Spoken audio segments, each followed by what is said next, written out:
Says the NSA, FCC, CIA, FAA, FBI, IRS, all other alphabet organizations were never part of the United States government. Everything is commercial. So you were commercialized and turned into a person at birth via birth certificate, and these entities, all of these things that we've been taught they're usually referred to as bureaus. All of these bureaus are corporations. It's the United Nations that issues social security numbers. I thought that was an American thing. I thought that was a United States thing. No, it's United Nations thing. We actually don't have a treasury. Our treasury is the IMF. The IMF took over that role for the United States. So we have like a secretary treasurer in our government structure. They're literally like an IMF employee. And they basically meet on deciding the future of the world. That's if there was a mission statement and they were a company, which they are because a nonprofit's a company, it's to decide the future of the world.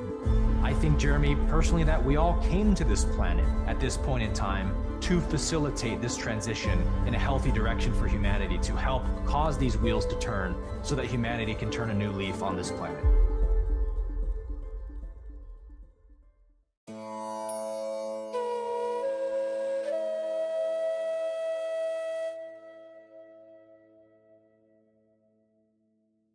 All right, guys, welcome back.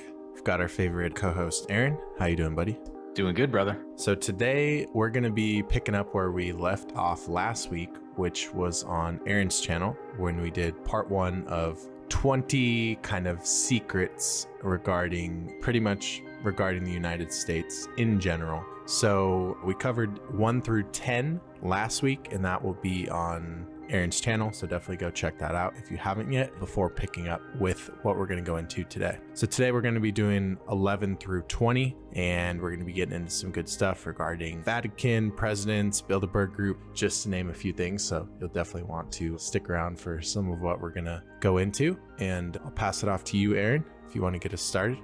Number 11 that we're going to begin with is a great way to pick up from last week's episode, talking about the alphabet agencies. It says the NSA, FCC, CIA, FAA, FBI, IRS, all other alphabet organizations were never part of the United States government, even though the US held shares of stock in the various agencies. So I think this will be one that you talked about, Jeremy, people getting either triggered by or upset about, or like, oh, that can't possibly be true. Give me a break. The CIA is not a government agency. The FBI is not a government agency. But when you look through the lens, remember, of contract law, admiralty maritime law, everything is a corporation, like private corporations doing business with each other. When you look at United States through that lens, then you can understand what we mean when we say that they're not government agencies, because they're all separate corporations, right? Mm-hmm. Yeah, it's basically this notion of everything is commercial. So you were commercialized and turned into a person at birth via birth certificate, and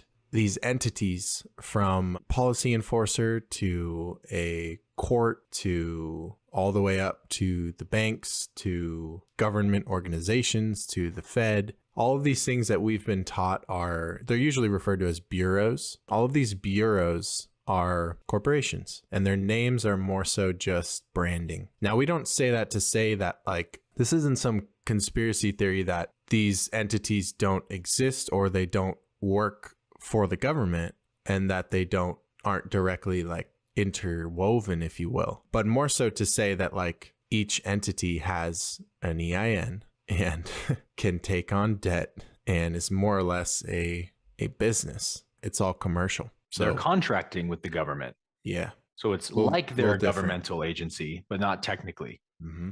Number 12 says the United Nations, through the IMF, issues social security numbers. So right there, before we go further, that's a red pill, right? That it's the United Nations that issues social security numbers. I thought that was an American thing. I thought that was a United States thing. No, it's United Nations thing. And you'll see this theme through a lot of what we talk about here, that the UN, IMF, everything kind of goes back to them, because really the United States is, like, what did it say in the beginning? A British colony. Just like how the first fact we read in episode 1 said that America is technically a British colony because we never actually declared independence from Britain. So it's as if a bunch of British people came over and just started a new colony somewhere. That's what we're saying here is the same is true for the IMF and the United Nations. America is just kind of like a subsidiary of the UN. And so that's why now we see through the, ESG stuff, there's a lot of United Nations dictates coming into America now and affecting the way we do our banking and lending and our Wall Street and medicine, and everything is kind of becoming centralized under the UN because, as we said, centralization is always the game that they're playing. The game of power and control is a game of shadows and trickery. So we have a government, or even down to a political leader that you think is in charge or whatever it may be. And oftentimes it's not even nowhere close to what's actually going on. And I mean that literally a lot of the times in terms of location. Or in the United States, and yet the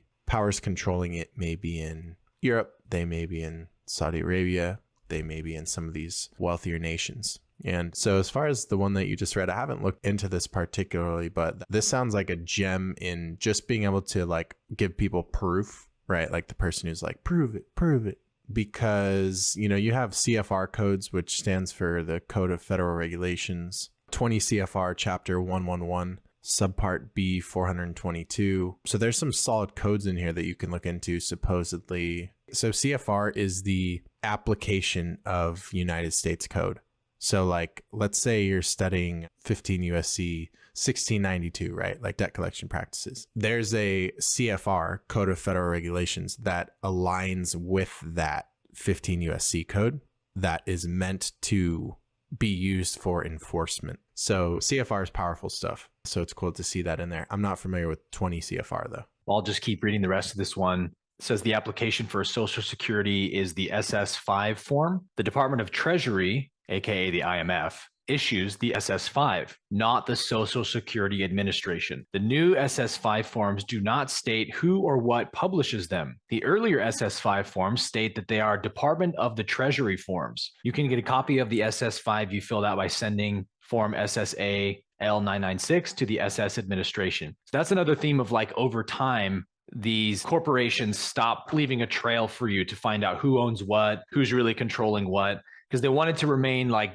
Jeremy said, an illusion or a shadow. Hard to pin down and see who really owns this, who's really dictating this. But as this is saying, we actually don't have a treasury. Our treasury is the IMF. The IMF took over that role for the United States. So we have like a secretary treasurer in our government structure. They're literally like an IMF employee, working in the government, because that is our treasury. So this is another one of the ways that they disguise where things are coming from, is through like a Russian doll, right? There's so many things inside of things, which is why you got to trace it all the way back to what's the most early thing we can find in this trail. And it always goes back to the UN, the IMF, which are, again, non-American organizations and structures. Let's take, for example, the idea that the military is ours. The Federal Reserve Bank is ours. It's our bank. It's our military. It's our president. It's our Congress. That's another one of these illusions and shadows that they use, that it's ours.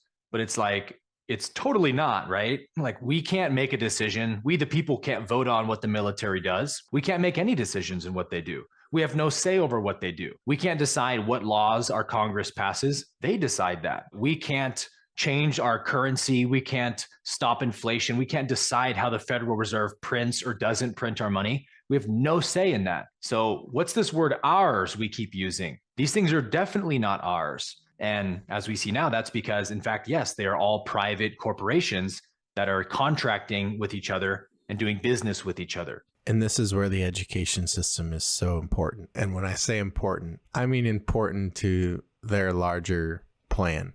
This notion of claiming things as ours is what's referred to as nationalism. And it's ingrained from the time you're in kindergarten and have to stand up and put your right hand over your heart and face the flag. These things are taught to us before we're of any semblance of sound age to think for ourselves. And by the time we are, the irony is we can't think for ourselves.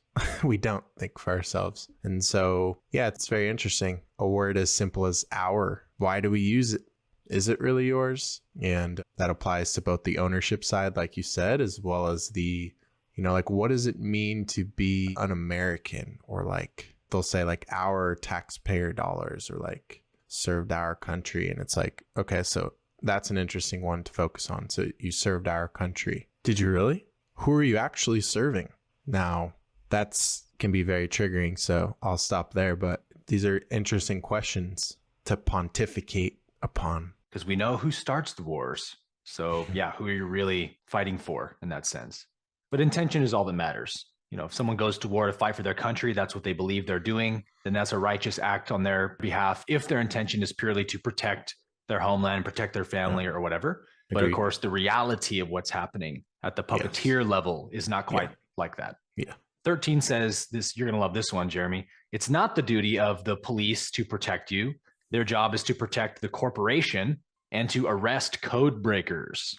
Yeah, this is a good one. I see we have 1, 2, 3, 4, 5 different case laws that you guys can look into on this one. Yeah, this is a well-established one. Yeah, not familiar with any of the case laws because, in my opinion, case laws are good. Like if you're like going to court or you need to lay out like an unbeatable affidavit or something, you need to prove shit. You know, like case law is a way that you can draw upon that and put it in your statement of facts and everything like that. But as far as like most of this stuff, it's like when you really know the stuff, you don't necessarily need case law.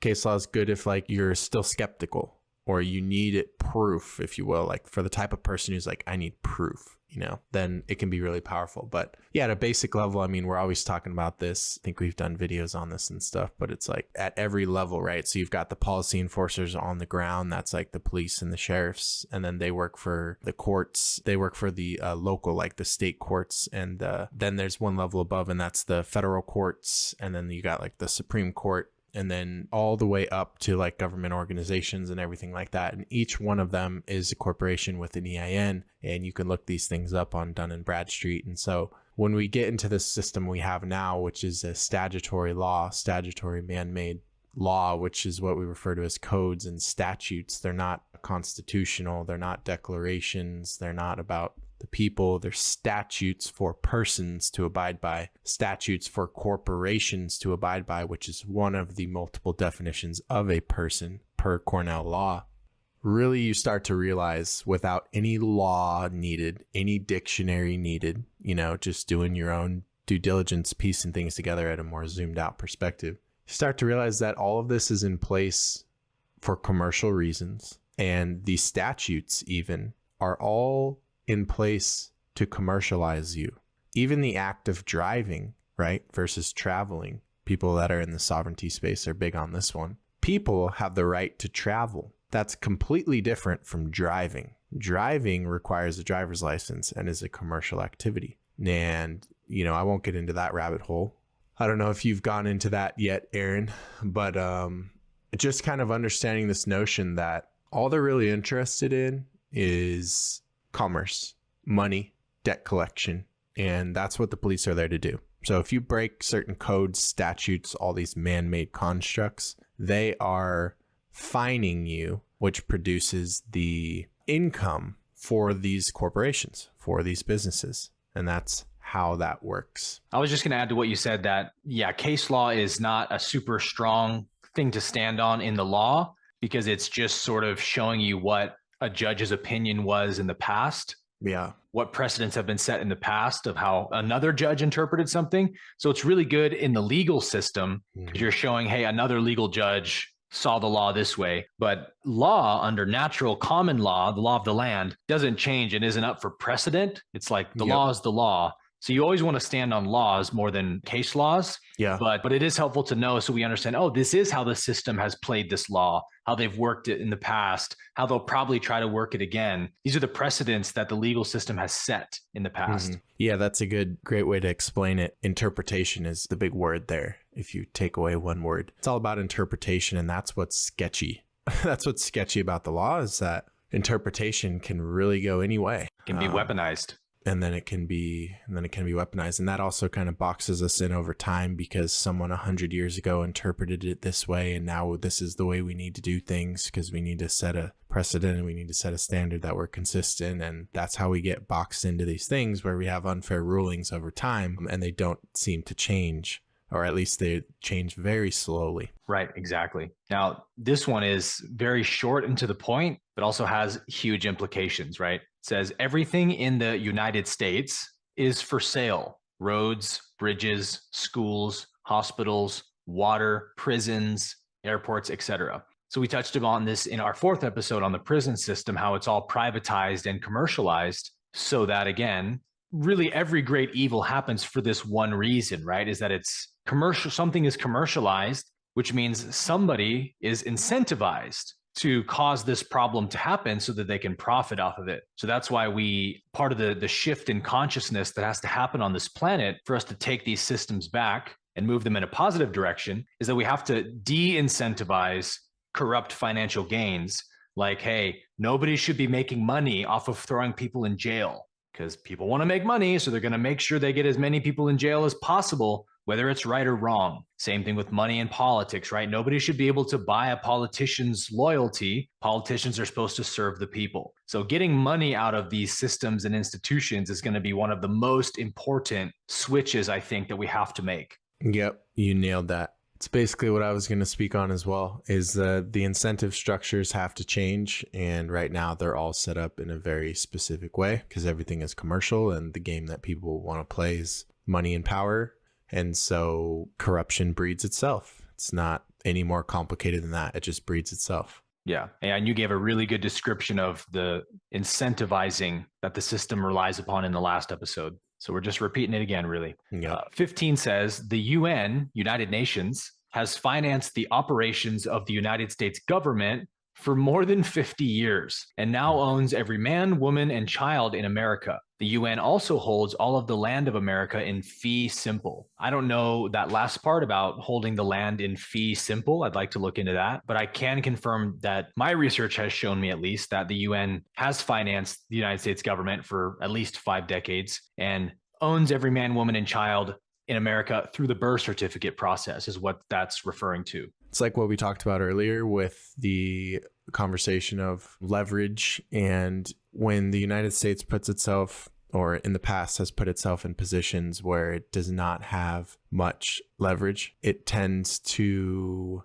i.e. it's on the brink of bankruptcy, puts itself in a position where it has to negotiate what it has to negotiate in order to continue on. The show has to go on, right? Somehow. So all of a sudden, salvage liens get put on us. We get turned into property and then income tax and all those wonderful things. So, but these systems are not that old and they're quite ripe for disruption. We just have a bit of turbulence before we get there. Fact number 16 says New York City is defined in the federal regulations as the United Nations, which is why Rudolph Giuliani stated on C-SPAN that New York City is the capital of the world. He was correct. For once, he told the truth. New York City / the UN is the capital / government of the New World Order, which is the United Nations. And then it has a reference here, which I looked up. And in the Code of Federal Regulations, it is quite interesting. It says, as it pertains to birth registration documents, we may enter into an agreement with officials of a state,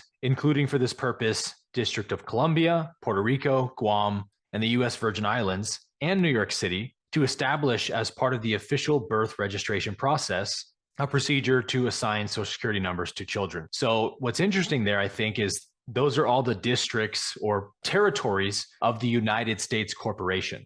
District of Columbia, Puerto Rico, Guam, U.S. Virgin Islands. Those are properties of the corporation United States. So it also lists New York there, which would mean that what this fact is saying is that that belongs to the United Nations, because that's the United States Corporation belongs to the United Nations. And it names New York City essentially in the Code of Federal Regulations as sort of the capital for the United Nations. So just kind of reinforcing how much our country is really a, territory of the United Nations and is really ran at the top of the pyramid by the UN, not by us, we the people. Continuing this thread, 17 says, just like Vatican City and the financial district of London, Washington, D.C. is a sovereign city-state with its own constitution and flag. The flag depicts 3 stars, one for each city-state, with Washington, D.C. representing the New World military, London representing the New World monetary system, and the Vatican representing the New World religion. Great Britain is owned by the Vatican. In fact, the Pope claims to own the entire planet through the laws of conquest and discovery. And then it shows the treaty and the papal bull that's citing. So I guess before I read the last part, I want to hear your comments on that. Have you seen that flag that they're talking about? No, I haven't. this is more in the realm of American nationals and stuff like that, like to study this stuff. But what I will say is that this is definitely facts regarding London, for example, is its own territory. Like it is 100% independent from Europe and is solely owned by the crown.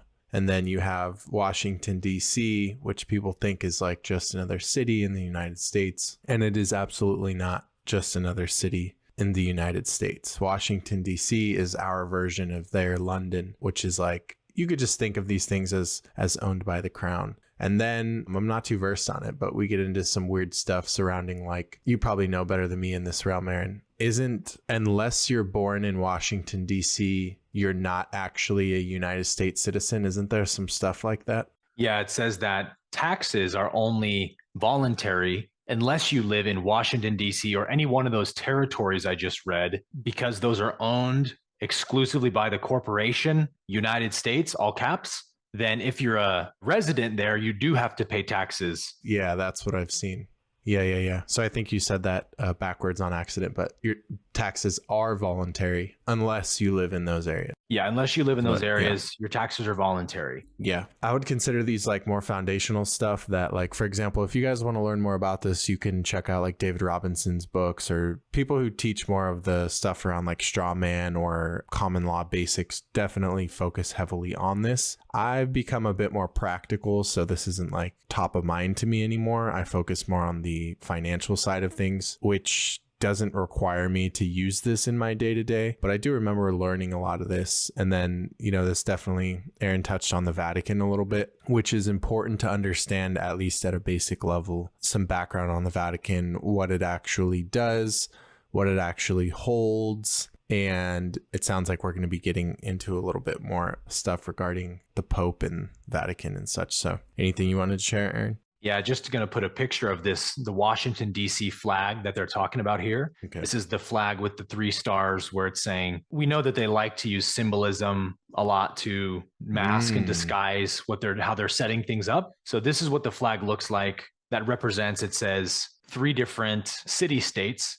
D.C. represents the military. London represents the monetary system. The Vatican represents the religious system. All of these under the umbrella of the United Nations. I haven't seen that flag before. Have you? Not till today. Yeah, that's interesting.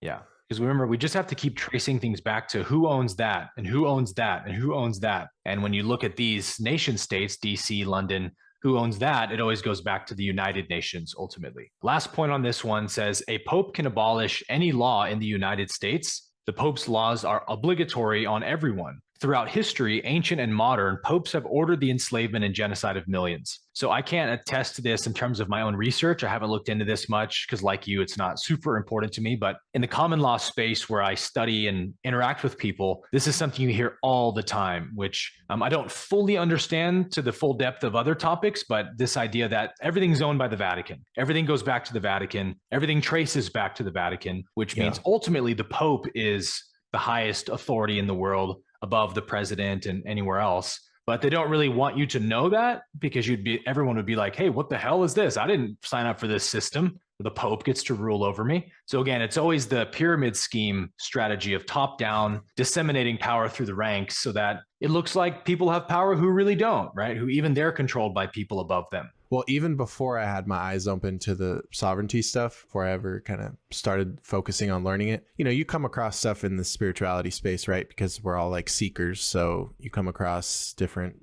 stuff that normal people would write off and not listen to. And you sometimes, you do your own research occasionally. So, we've all heard stuff like that. And in my earlier years of like being into things that others would call conspiracies, I definitely like focused way too much time on shit that is never going to impact my life in any way. Yeah. And then at some point along the line, I just kind of had to realize, like, why am I doing this? Where is this coming from? And for myself, and I'm not speaking or trying to project this on anyone else, but just in my own journey for myself, the answer to that was actually trauma. I was recreating chaos in my life, fear, these familiar states that I experienced in my upbringing, if you will. And instead of healing, I was bypassing with my favorite theories and conspiracies and how fucked the world is and blah, blah, blah. And so I say all that to say that I see that in a lot of my brothers and sisters, and they definitely don't want to hear this because it's enjoyable to just, what's the next thing we can get upset about, or what's the next rabbit hole? And look, I'm all for the rabbit holes. That's literally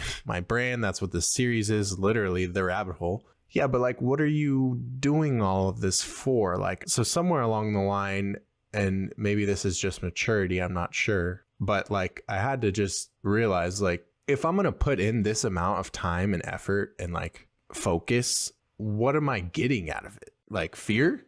Like, that's not a good trade-off. Yeah. So I stopped placing my focus on like abstract as much, and I started to get more practical. And I think, I'm not sure, but I think that's why people like yourself will tell me like that I have like a very unique brand and teaching style, because most people who like are into the stuff that I'm into or teach on the stuff that I teach on do so in a very abstract, non-practical way. And I've learned over time that it's best to simply focus on actual like solutions and be practical about it. So I say all of that to say that some of these realms that we're touching on aren't, to me, it's like, cool, you want to argue that this is false? Okay. Argue that it's true? Okay. Do either really matter? It can be fun to look into, first principles, but I have kind of graduated to focusing on things where like I got receipts, if you know what I mean, checks, contracts, real life transformation from the studies. And that is ultimately, hopefully, if you guys are watching our channels, that's the goal. Like, what good does it do you to be like, oh, I've been into this shit? Like, I get so many DMs from people like, I've been into this shit since 2004. And it's just like, cool. Tell me, what kind of results have you gotten? Like, how has your life changed? And it's like, oh, well, it hasn't. It's like, well, then what are you doing? Are you just recreating trauma? Are you spiritually bypassing? Like, what's going on here? Let's talk about it. Yeah. So I'm just sharing that because it's been my experience, and I have a hunch some of you listening to this may not want to hear that, but it's like, don't get caught up on like every little thing we're sharing. This is cool foundational stuff, but allow it to be a stepping stone to get more and more practical in regards to how you can structure your lifestyle so that you can operate in the most empowering ways. And knowing everything about the Vatican and the Pope, it's like, what are you going to do with it? It's not going to help you get out of debt. It's not going to help you spiritually evolve, you know? Right. Yeah, most people's biggest issues are debt and taxes. So those are the things that I decided to focus on. You know, these facts can be useful in some ways at times, maybe to get someone to raise an eyebrow or get curious and go, wait, is that true? I'm going to look into that. Exactly. And then that could be their red pill that kind of wakes them up to the matrix that they're not seeing. Yep. So like, there's some value in knowing this stuff, but it's not good to just focus on this stuff and obsess over it. And again, another way of just disowning your power and projecting it onto these elite bankers and whatnot, like that's not healthy. And I think that that's the version of victimization we see on the right these days. On the left, it tends to be more of like social justice, victimization flavor. On the right, it's more like disempowerment, freedom and world power issues, victimization. Both sides are doing the same thing, right? Outsourcing their power to others, playing the victim. So all we need is the bigger picture, is what we're really saying. Just see the bigger picture of what this message is. Freedom is an inner state of being that comes from knowing who you are. No one has authority over you inherently. Your only obligation to others is to do no harm. And beyond that, live your life as you see fit and be what the universe wants you to be. That should all be obvious stuff, that these facts are self-evident inside of us. But we have to sort of remember them because we've been so deeply conditioned that we are under someone's authority and whatnot.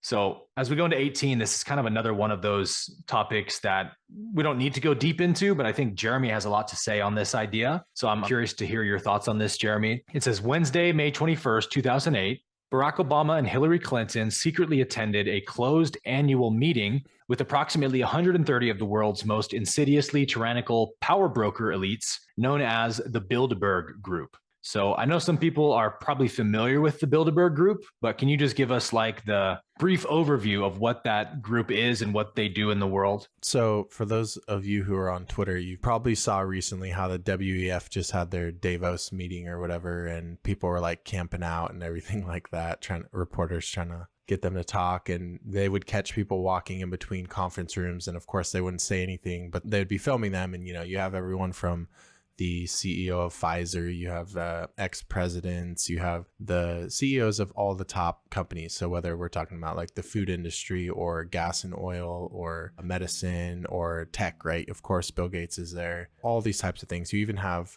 occasionally, see, you don't really have celebrities who are just celebrities. So you don't have like Hollywood there, for example. You might have like producers, right? So you might have the people who run the show of Hollywood, but you don't have like celebrities there or actors or anything like that. But so you got the big dogs there. And basically what the Bilderberg Group is I believe it's a nonprofit, and they basically meet usually annually or biannually. I know that part's nonprofit. That's a good one. So they usually meet 1 or 2 times a year, I believe.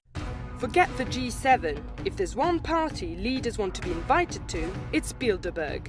And basically what they do is they get together, and it's also not just Americans, by the way. It is basically the elite of the world. So exactly like we've been talking about. So there's going to be some Europeans, there's going to be some Saudi money there. And they discuss what they believe to be the best future for the world. And everyone there has to sign NDAs, and there's sworn contracts, and no one's allowed to record anything. And it's very, very, it's kind of ritualistic and very traditional and protected. It's not like Davos and the WEF where they're like, you can go on their YouTube and they'll tell you exactly what the plan is, or you can see videos now of any talk that went on at Davos. You can see it. Like, they're not trying to hide it from you. It's very different than that. And so there's been some excellent like investigative journalism books on Bilderberg and people trying to get close and almost getting killed and stuff like that. So that's definitely entertaining to dive into and quite informative. But the idea is exactly what I was talking about in part 1. I don't think these are all evil megalomaniacs. I think that when you, once again, go from, let's say, nothing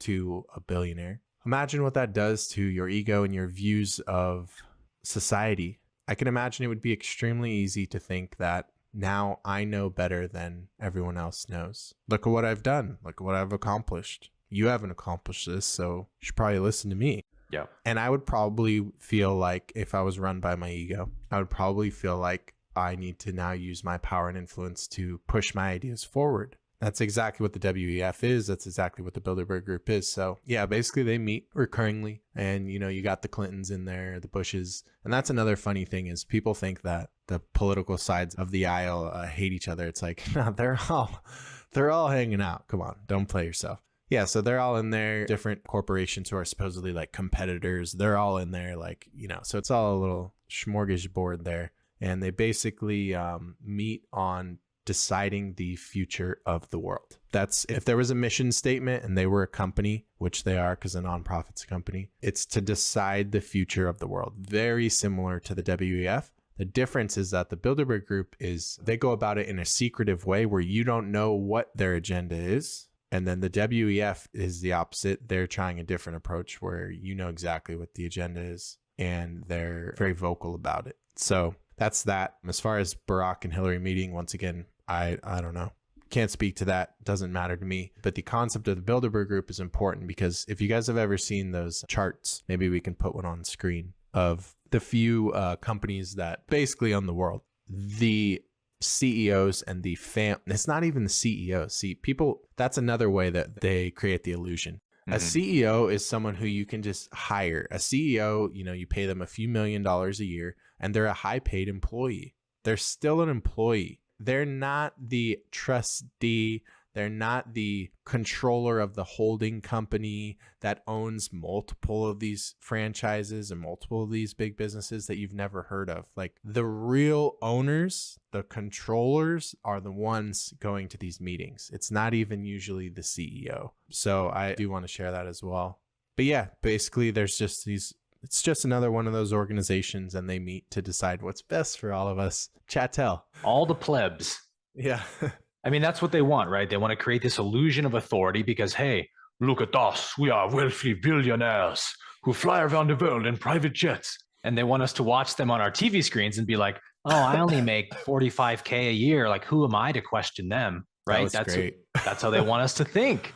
But again, freedom is an inner state of being that is not attached to anything like money. You don't need money to know you're free and that nobody has the right to rule over you. We're just disempowered. So it's like, first of all, I don't care how much money you people have, because we know that the financial systems of the world are completely distorted and corrupted to funnel as much of the money as possible to a small handful of banking families. And so it's not that, oh, these people are just so much smarter than all of us and so much better at making money. It's that they were born into a system that has been geared and catered towards them for hundreds of years now, where all the money that is printed by the Federal Reserve is getting funneled to the same people over and over. Like, even if you look at Amazon, right? Like, everyone in the country is buying stuff from Amazon. Who owns Amazon? Jeff Bezos, one of the wealthiest people in the world. So everything Amazon does just goes ultimately to Jeff Bezos.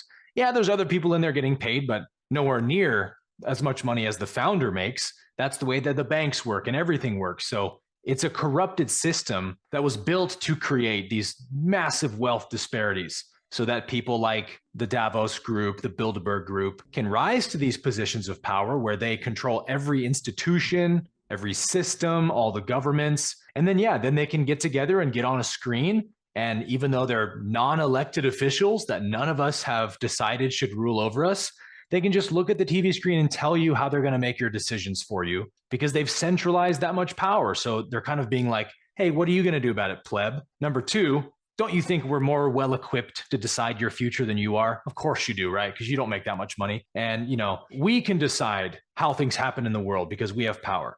So we'll just continue to allow those kinds of groups to make those decisions until we wake up to our inherent freedom, the freedom of our true nature, which I think, Jeremy, I see a mass awakening to right now, especially in response to the WEF. I'm sure that I'm a bit in a bias chamber because of the channels I follow and people I listen to, but all I see on YouTube and Instagram are people, even Elon Musk, right, at this point, calling out the WEF, saying, wow, how cringy is this? This like James Bond villain is trying to tell us that we're going to own nothing and like it. Definitely not cooperating with these people. So it seems like the collective consciousness is really waking up to who these people actually are versus who they're presenting themselves to be on camera and what they actually want. And they're really not even hiding it that much, what they really want. But even though you'll own nothing and like it is kind of a disguise for what they really mean. What they really mean is we're going to own everything and you're going to own nothing. So they're much more vocal than they used to be, I think, in the past, but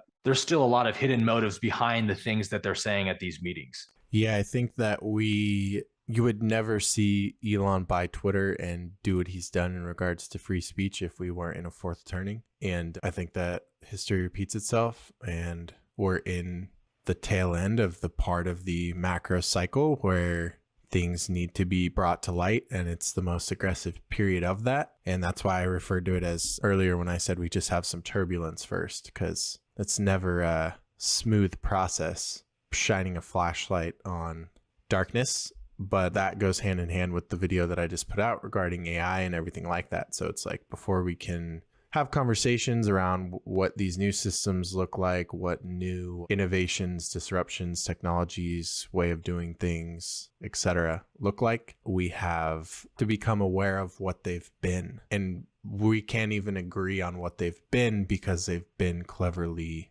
structured. So I think that's where we're at. I would certainly agree. Yeah. Now, we're going to close off with a topic we're all very familiar with. These last two facts. 19 says, every American man, woman, and child is held as human collateral. Our birth certificate represents each of us as a living stock or livestock to be traded on the world market via the FTC, the IMF, and the most ancient of scams known throughout the last millennium to every oppressed country the world over as the banking and loan industry. So banking and loaning has been used as an enslavement device for thousands of years, again, going back to ancient Babylon and probably earlier than that. But we actually have banking records from Babylon that show usury being done, the same exact system, basically, that controlling American people today was exactly what the Babylonians were doing, 5,000 some odd years ago. So with each person's value calculated at an average lifetime estimate of revenue generated via taxation. So I want to throw something on the screen to give you guys some evidence of this. We've talked about how, your Social Security is bonded and traded on the bond market.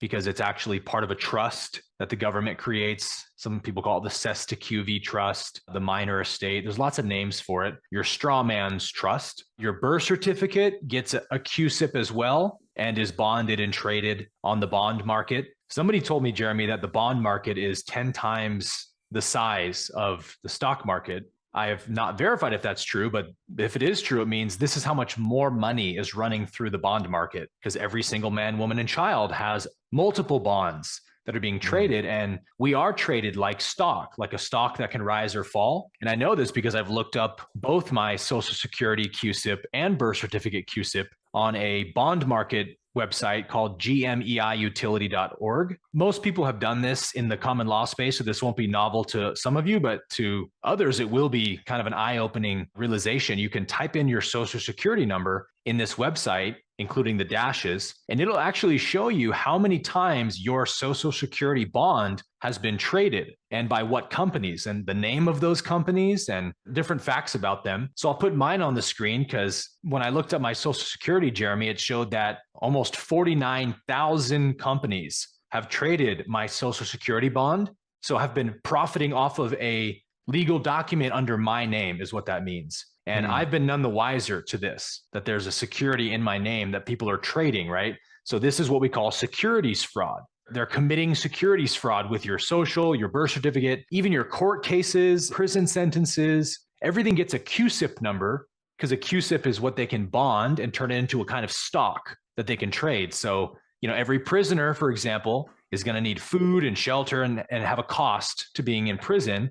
Your life, your labor under your Social Security is bonded and traded, and it just keeps growing and growing as they trade it. And again, you're not told about this. And technically, you're actually supposed to be paying taxes on these bonds in your name. So they're also forcing you to commit tax fraud without knowing it. So this is the birth certificate thing, the QSIP thing is such an important, I think, realization for us to have, that there has been a system created by the elites that is very secretive, that we've not been taught about, so that they can profit off of essentially our very being, our very existence, more so our labor. But as we said in our previous episodes, this is how they do it. They back the currency based on your labor, every cent that is ever going to go through you in your life, loans, income, credit cards, you name it. They're estimating that and then bonding it and trading it on the bond market. It's pretty mind-blowing.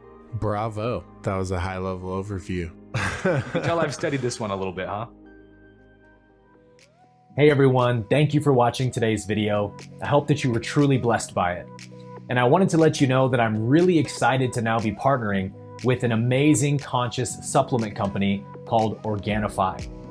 A lot of you know that I'm also passionate about holistic health and nutrition, and Organifi has been a staple in my daily health routine for a very long time.